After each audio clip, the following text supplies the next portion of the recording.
నమస్తే. మీరు చూస్తున్నది లలిత న్యూస్. ఈరోజు మనం ఎస్సీ వర్గీకరణ అంటే గత 30 సంవత్సరాలుగా మందకృష్ణ మాదిగ గారి నేతృత్వంలో ఎంఆర్‌పీఎస్ ఆధ్వర్యంలో దళిత పోరాటాలు అంటే ఎంఆర్‌పీఎస్ ఆధ్వర్యంలో విస్తృతమైన పోరాటాలు నిర్వహిస్తూ సుప్రీంకోర్టు ఎస్సీ వర్గీకరణని ఆయా రాష్ట్రాలు చేసుకోవచ్చు.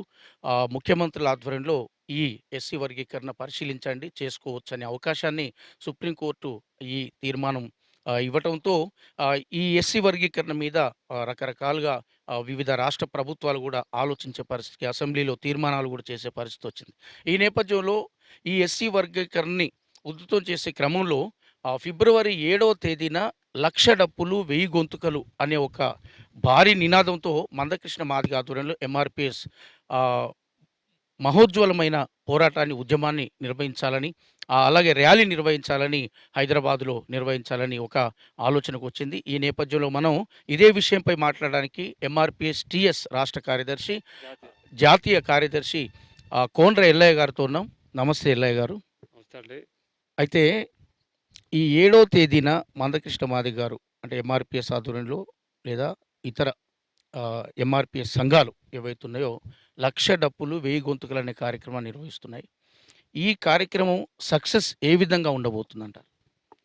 ముందుగా లలిత టీవీ న్యూస్ ప్రేక్షకులందరూ కూడా మాదిగ రిజర్వేషన్ పోరాట సమితి తెలంగాణ తరఫున ఉద్యమ నమస్కారాలు తెలియజేస్తూ, మరి గత 30 సంవత్సరాలుగా ఎస్సీలను ఏబీసీడీ వర్గీకరణ చేయాలని చెప్పే డిమాండ్ తోటి 1994 జూలై 7వ తారీఖున ప్రకాశం జిల్లా ఈదుమూడిలో పుట్టినటువంటి దండోర ఉద్యమం అంచెలంచెలుగా ఉమ్మడి ఆంధ్రప్రదేశ్ ఉన్నప్పటి నుండి నేటి తెలంగాణ ఏర్పాటు వరకు మరి అనేక పోరాటాలు ఉధృతంగా చేసి చివరి దశలో మరి సుప్రీంకోర్టు న్యాయస్థానం మరి రాష్ట్రాలు చేసుకోవచ్చు అని చెప్పి ఒక తీర్పునివ్వడం అది హర్షించదగ్గ విషయం.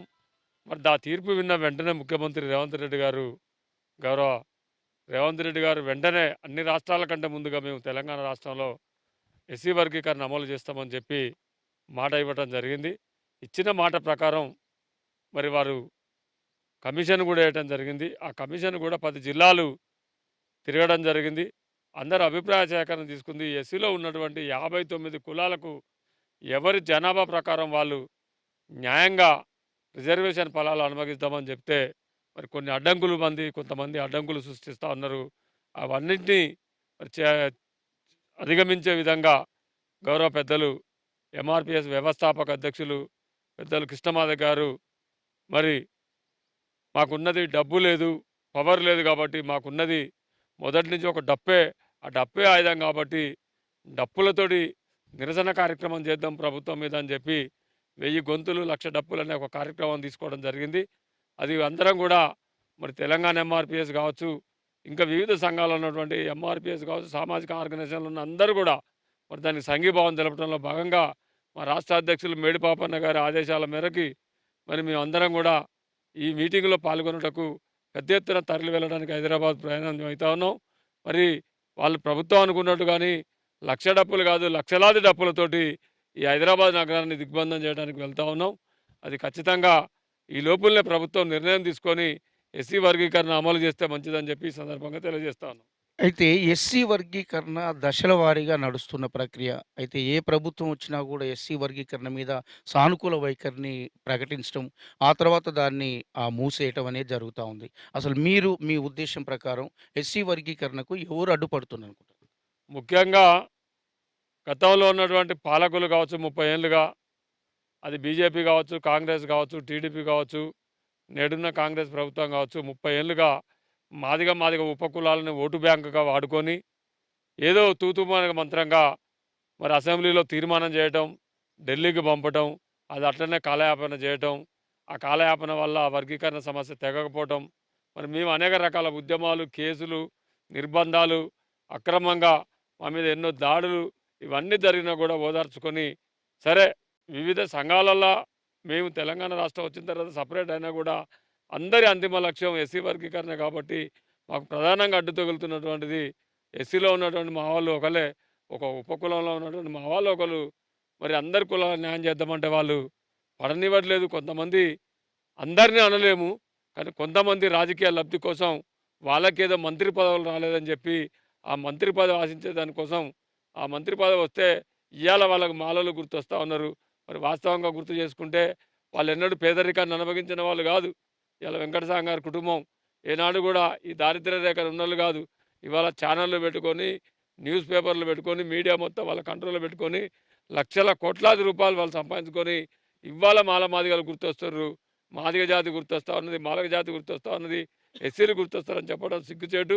వాళ్ళు ఇప్పటికన్నా అయన్నీ విరమించుకొని, ఈ ఉన్నటువంటి రిజర్వేషన్ ఫలాలను పంచుకొని, అందరం అన్నదమ్ములాగా ఐక్యతతో ఉండాలని చెప్పి ఈ సందర్భంగా మనవి చేస్తా ఉన్నాం. ఓకే అండి. మరి ఇప్పుడున్న కాంగ్రెస్ గవర్నమెంట్ రేవంత్ రెడ్డి అసెంబ్లీ సాక్షిగా నేను ఎంఆర్‌పీ అంటే వర్గీకరణకు అనుకూలంగా ఉన్నాం. ఖచ్చితంగా చేసి తీరుతామని. వాస్తవంగా జాప్యం జరుగుతా ఉంది. రాష్ట్ర ప్రభుత్వం అంటే కాంగ్రెస్ ప్రభుత్వం ముఖ్యమంత్రి రేవంత్ రెడ్డి మీద మీకు ఎంఆర్‌పీఎస్, టీఎస్ నుంచి వర్గీకరణ జరుగుతదని నమ్మకం ఉందా? ఖచ్చితంగా ముఖ్యమంత్రి గారి మీద పూర్తి స్థాయి నమ్మకం ఉంది. ఎందుకంటే ఆయన గారే స్వయంగా మీడియా ద్వారా చెప్పారు. నాకు రాజకీయ భవిష్యత్తుని పెట్టింది కేవలం మాదిగలే. నేను జడ్పీటీసీగా నిలబడ్డప్పుడైనా, ఎమ్మెల్సీగా ఉన్నప్పుడైనా, ఎమ్మెల్యే అయినప్పుడైనా, పీసీసీ అధ్యక్షుడు అయినప్పుడైనా, నేడు ముఖ్యమంత్రి అయినా నాకు వెన్నంటి ఉన్నది మాదిగలే కాబట్టి మాదిగల చిరకాల కోరికైనటువంటి ఎస్సీల ఏబీసీడీ వర్గీకరణ తప్పకుండా చేస్తా అని మాటిచ్చి తక్షణమే కమిషన్ వేసిండు. అఖ్తార్ కమిషన్ వేసిండు. ఆ కమిషన్ నివేదికను ఆయనకు సమర్పించడం జరిగింది. ఫిబ్రవరి మీటింగ్ కంటే ముందుగా చేస్తే ఆయనకు మాదిగల మీద చిత్తశుద్ధి ఉన్నదని అనుకుంటాం. ఖచ్చితంగా నమ్మకం అయితే ఉన్నది. ఓకే అండి. ఇప్పుడు మాల మహానాడు నుంచి గూడా నిన్ననే ఒక స్టేట్‌మెంట్ వచ్చింది. 1,00,000 డప్పులు కాదు, 1,00,000 పుస్తకాలివ్వండి. విజ్ఞానంతోనే అభివృద్ధి సాధ్యమైద్ది తప్ప, ఈ డప్పులు కొట్టుకుంటూ పోతే అభివృద్ధి సాధ్యం గాదు. అంబేద్కర్ చెప్పిన నినాదం గూడా అదే. 1,00,000 పుస్తకాలివ్వండి, 1,00,000 డప్పులు గాదు. దీని మీద మీ స్పందనేంటి? మేమేమంటున్నామంటే ఈనాడు కేంద్ర రాష్ట్ర ప్రభుత్వాలు మొత్తం కూడా ప్రైవేట్ పరం చేస్తూ ఉన్నాయి. మొత్తం ప్రైవేట్ రంగం చేస్తూ ఉన్నది. విద్యారంగం కావచ్చు, ఉద్యోగ రంగం కావచ్చు, అన్ని రంగాలలో ప్రైవేట్ రంగం చేస్తూ ఉన్నది కాబట్టి 1,00,000 పుస్తకాలు అనేది కూడా అవసరమే. కానీ సమస్య అనేది మాత్రం ఒక వర్గం వాళ్ళే ఈ రిజర్వేషన్ ఫలాలను అనుభవిస్తారు కాబట్టి ఉన్నటువంటి ఇలా మాలలు మాదిగోళ్ళు ఈ రిజర్వేషన్ అనుభవిస్తే మరి మిగతా 57 కులాలు సింధోళ్ళు కావచ్చు, డక్కలోళ్ళు కావచ్చు, బైండ్లోళ్ళు కావచ్చు, బుడగ జంగాలు కావచ్చు, ఇట్లా చెప్పుకుంటూ పోతే 57 కులాలు నష్టపోతూ ఉన్నాయి. 57 కులాలకు సమన్యాయం జరగాలంటే ముందు రిజర్వేషన్ ఫలాలు రాజకీయ రంగం కానీ, విద్యారంగం కానీ అవి ఇంప్లిమెంట్ కావాలి. మరి ఆ తర్వాత అందరం కలిసి ఉండి మరి ఇలా తెలంగాణలో మన జనాభా చూసుకుంటే మాదిగలు 33 లక్షల పైచిలుకున్నారు. మరి మాలలు 19 లక్షల పైచిలుకున్నారు. మిగతా కులాలు 1,00,000, 2,00,000, 3,00,000 ఇట్లున్నారు. ఇదంతా జనాభా మనది ఒకటైతే 53 లక్షల పైచిలుకు మన జనాభా ఉంది కాబట్టి మన జనాభా నిష్పత్తి ప్రకారం రిజర్వేషన్ కోసం కొట్లాడదాం. ఇంకా రిజర్వేషన్ శాతం పెంచాలి. 19-20% రిజర్వేషన్ శాతం పెంచాలి. ప్రైవేట్ రంగంలో రిజర్వేషన్లు కల్పించాలని చెప్పి అందరం ఐక్యతతోటి చేసుకుందాం. మరి మీరు 1,00,000 పుస్తకాలు అనేది మేము ఏకీభవిస్తాం, సంతోషపడదాం. కానీ ఉన్నటువంటి రిజర్వేషన్ మొత్తం 1, 2 వర్గాలు అనుభవిస్తే అది సరైంది కాదు. మనందరం కూడా సరైన మార్గంలో ముందు రిజర్వేషన్ ఫలాలు పంచుకొని సక్రమైన పద్ధతిలో మన జాతులను ముందుకు తీసుకెళ్లడానికి విద్య వైపు మళ్ళిద్దామని చెప్పి ఈ సందర్భంగా తెలియజేస్తాను. ఓకే అండి. ఇప్పుడు 7వ తారీఖు రోజు 1,00,000 డప్పులు, 1000 గొంతుకలు అనే కార్యక్రమం ఉంది. అది భారీ కార్యక్రమంగా ఎంఆర్‌పీఎస్ స్వీకరిస్తుంది. ఈ నేపథ్యంలో ఈ కార్యక్రమం విజయవంతానికి మీ ఎంఆర్‌పీఎస్, టీఎస్ నుంచి తీసుకుంటున్న కార్యక్రమాలేంటి? ప్రస్తుతం మొన్న 3 రోజుల క్రితం సిద్దిపేటలో మరి గౌరవ మందకృష్ణ మాదిగ గారు వారి పర్యటన మీద వచ్చినప్పుడు మరి ఇందులో మోత్కుపల్లి నరసింహులు గారు మరి గౌరవ రాష్ట్ర మాజీ మంత్రివర్యులు ఎంఆర్‌పీఎస్ పూర్తి స్థాయి అడ్వైజరు మరి ఆయన గారు విజ్ఞప్తి చేసి పాపన్న ఏదున్నా మనందరం కలిసి ఉండాలని చెప్తే ఆయన విజ్ఞప్తి మేరకు సిద్దిపేటకు స్వయంగా మేడి పాపన్న గారు రాష్ట్ర కమిటీ మొత్తం వెళ్ళి కృష్ణమాధవ్ గారికి స్వాగతం పలికి బొకే ఇచ్చి శాలువతో సత్కరించి అన్న ఈ పోరాటంలో మేము కూడా సంఘీభావం అందరం కూడా సరే ఇక్కడ సంఘాలు వేరైనా కూడా అందరూ అంతిమ లక్ష్యం ఎస్సీల ఏబీసీడీ కాబట్టి ఏబీసీడీ వర్గీకరణలో మేము కూడా భాగస్వాములై మా వైపు ఉన్నటువంటి జనాన్ని కూడా అక్కడికి లక్షలాదిగా తరలిస్తామని చెప్పి మాట ఇచ్చి మరి అన్నకి చెప్పడం జరిగింది. ఖచ్చితంగా మేము రేపు 1వ తారీఖు నుంచి 7వ తారీఖు వరకు గ్రామాలకు వెళ్తూ ఉన్నాం. అన్ని గ్రామాల నుంచి ఒక్కొక్క గ్రామం నుంచి కనీసం 50 డప్పులు తగ్గకుండా 50 డప్పులు తగ్గకుండా మరి అందరినీ ప్రజలను సమీకరణ చేసి రైళ్ల ద్వారా కానీ వెహికల్ల ద్వారా కానీ హైదరాబాద్ నగరాన్ని కృష్ణమాధవ్ గారు ఏ నిర్ణయం తీసుకుంటామో ఆ నిర్ణయాన్ని అమలు చేసేందుకు తూచా తప్పకుండా మేమందరం ఎంఆర్‌పీఎస్, టీఎస్ తరఫున వెళ్ళడానికి సిద్ధంగా ఉన్నాం. చూసారు కదా! ఎంఆర్‌పీఎస్ టీఎస్ జాతీయ కార్యదర్శి కోండ్ర ఎల్లయ్య గారు ఇప్పుడు లలిత న్యూస్‌తో మాట్లాడుతూ ముఖాముఖిలో ఖచ్చితంగా ఎస్సీ వర్గీకరణ సాధించుకుంటాం. 30 సంవత్సరాల పోరాటానికి ప్రతిరూపమే ఈ లక్ష డప్పులు, వేయి గొంతుకలు అనే కార్యక్రమాన్ని తీసుకున్నాం. ఈలోగా ముఖ్యమంత్రి రేవంత్ రెడ్డి స్పందించి అసెంబ్లీలో తీర్మానం చేసి ఎస్సీ వర్గీకరణ ఆమోదిస్తే ఇంకా వారికి గౌరవం ఉంటుంది. గతంలో గూడా, భవిష్యత్తులో గూడా ఎంఆర్‌పీఎస్ అనేది ఖచ్చితంగా అధికార పార్టీ ఏదైతుందో సపోర్ట్ చేస్తూనే వస్తుంది. చేస్తున్నాం. కాబట్టి వారి పట్ల అచంచలమైన విశ్వాసం ఉంది. ఎస్సీ వర్గీకరణ జరుగుతుందని.